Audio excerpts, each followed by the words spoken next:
Hello, c'est HR, ton chroniqueur. Alors ça y est, je viens de voir le film Civil War. J'ai beaucoup de choses à te dire sur ce film.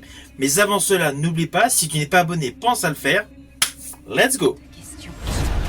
Une seule nation, sous l'autorité de Dieu, indivisible, avec la liberté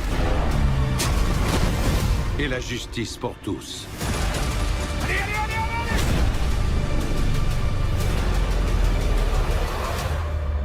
Que Dieu bénisse l'Amérique. Alors Civil War est le nouveau film d'un réalisateur que j'apprécie grandement. Il s'agit d'Alex Garland. Si Alex Garland ne te dit rien, c'est le réalisateur d'Ex Machina. Can we talk about the lies you've been spinning me? What lies? You have to help me. You have to help me. Il a également réalisé avec Nathalie Portman Annihilation. Il est gravement malade. Vous devez me dire où il était, ce qu'il faisait. C'est lui qui a décidé d'y entrer. C'est une chose qu'ils appellent le miroitement. Alors sur le fond, l'histoire est la suivante. Tout d'abord, elle se déroule dans un futur proche. Il n'y a pas de date, tous les éléments forcément sont très similaires à ceux de nos jours, mais nous sommes dans un futur. Moi je dirais plutôt un futur alternatif. Et donc principalement, le film va suivre une équipe de journalistes qui va traverser les États-Unis durant cette guerre civile. Alors pour être un peu plus précis par rapport à l'histoire de base, sachez que ces journalistes vont être confrontés à de nombreux événements. Alors pourquoi me direz-vous? Tout simplement car ils ont pour but principal d'interviewer le président actuel. Bien évidemment, le rendez-vous, ils ne l'ont pas du jour au lendemain, et ils vont devoir traverser donc une partie de l'Amérique qui est totalement devenue une zone de combat, une zone de conflit, en clair, une zone dangereuse. Évidemment, je parle de l'Amérique du Nord. Néanmoins, sachez que dans ce film, tout au long de l'histoire, vous allez réaliser qu'une grosse partie du monde n'est pas du tout au courant de la teneur de ce conflit. Alors ne vous inquiétez pas, vous me connaissez. Comme d'habitude, je ne vais pas aller plus loin sur les lignes scénaristiques. Je préfère que vous preniez un réel plaisir à découvrir ce film qui est un bon film. Alors dans ce film, il y a beaucoup de choses. Je dirais qu'il y a vraiment beaucoup de choses. Alors principalement, il y a le côté message politique, c'est indéniable. Alors des fois les messages politiques sont directs, sont francs du collier, mais des fois les messages politiques sont plus de manière subliminale. Beaucoup de thèmes sociétals vont émerger tout au long de ce film, et surtout vont vous être présentés. Alors oui, le film s'appelle Civil War, mais sur le fond ce n'est pas véritablement un film de guerre. Ne pensez pas aller voir ce film pour voir un film de guerre, un film d'action. Alors oui, il y a quelques éléments d'action, c'est évident, mais voilà, ce n'est pas l'objectif principal de ce film. Et en fait, la guerre n'est que le fond de commerce de ce film. Car sur le fond, ce film est un road trip.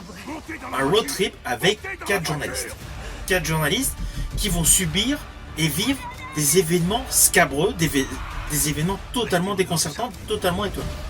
Alors justement, la réalisation d'Alex Garland accentue donc l'effet de ce road trip. Et je rajouterai que le petit plus du fait des 4 journalistes avec des tempéraments donc différents, pourquoi? Parce qu'ils ont essentiellement donc 4 personnalités radicalement différentes.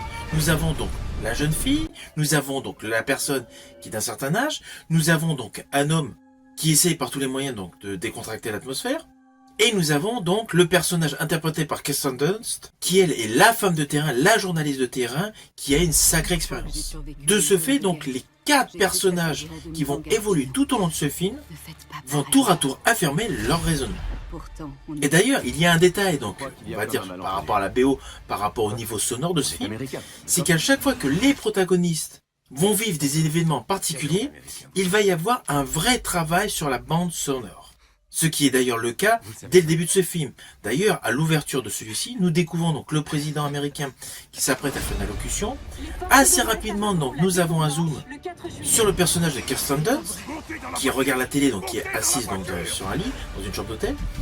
Toujours au tout début de ce film, donc, on avance très rapidement, et elle se retrouve donc au cœur de la foule. Et là, justement, il y a un vrai travail sur la bande son. Il se passe un certain événement, et là, justement, le son est complètement stoppé. En fait, ce jeu sur le son, vous allez l'avoir durant tout le film. Ah oui, par moments, le film est agrémenté de certaines chansons qui sont des standards, des classiques. Mais en dehors de ces tubes, vous pourrez constater un véritable travail sur la bande sonore, et notamment donc pour certaines scènes de confrontation. Alors pour tous les aficionados du cinéma, je tiens à vous préciser que ce film est vraiment dans la lignée d'un film que j'avais jadis aimé. Il s'agit du film Under Fire avec Nick Nolte et Gene Hackman. We all know the revolutionaries are going to win, don't they?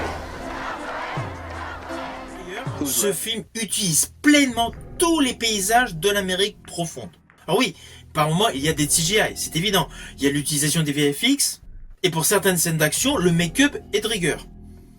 Mais malgré que le film est à dimension donc énorme, à dimension donc nationale, la manière dont il est tourné, on a plus l'impression d'être dans un film intimiste avec un propos angoissant. Et cet état va vous permettre d'être dans un film palpitant, dans un film totalement haletant. Et Alex Garland, avec ce film, a joué essentiellement sur de nombreux effets visuels chocs.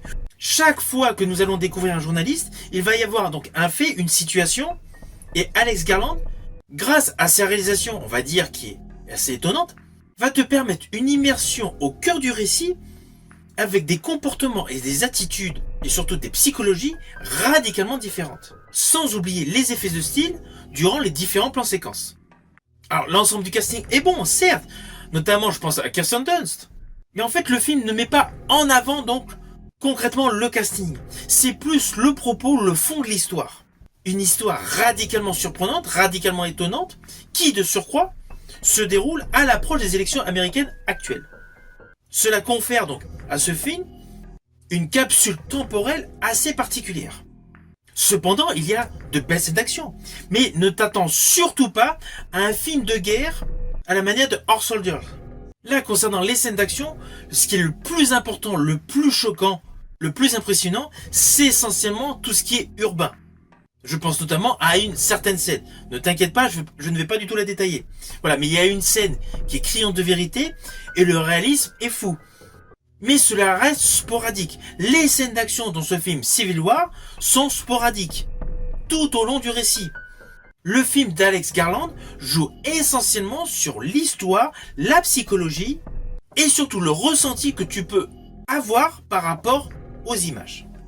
Alors selon moi, le message le plus important qu'Alex Garland a voulu mettre en évidence, a voulu mettre en exergue par le biais de ces journalistes reporters prêts à tout donc pour avoir le scoop, est essentiellement sur la résultante d'une information. Comment capter une information, la diffuser, la faire parvenir sans en modifier les propos. C'est-à-dire que cette information ne bascule pas davantage d'un côté que d'un autre. Car au final, toute perception de cette image, de cette photo, de cette information qui sera captée donc par le biais d'un appareil photo, reste subjective. Selon moi, Alex Garland, par le biais de ses personnages de reporters, a voulu au sein de ce film faire un clin d'œil à certaines œuvres de Rockwell.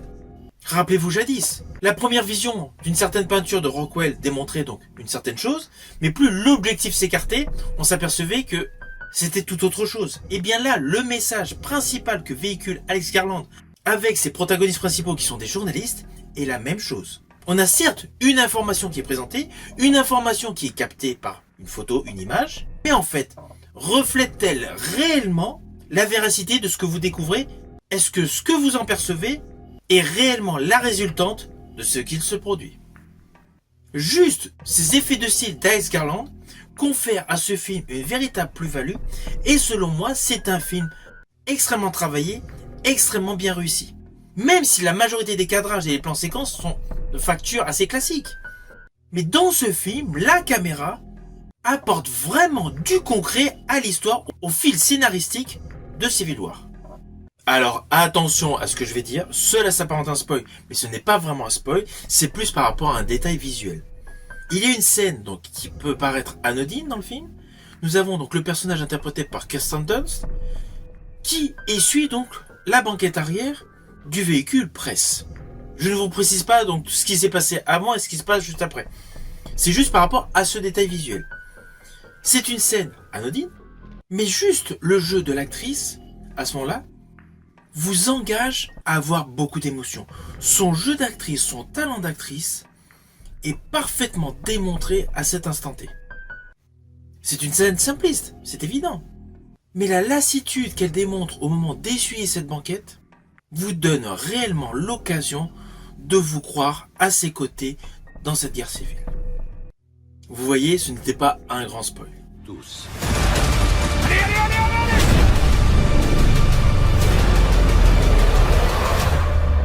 Que Dieu bénisse l'Amérique.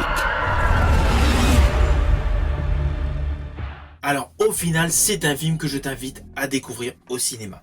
Ce film est top. Il est criant de vérité, on a vraiment l'impression d'être au cœur du problème. Si ma vidéo t'a plu, n'oublie pas, petit pouce vers le haut, pense au partage. Quant à moi, je te dis à bientôt pour une prochaine vidéo.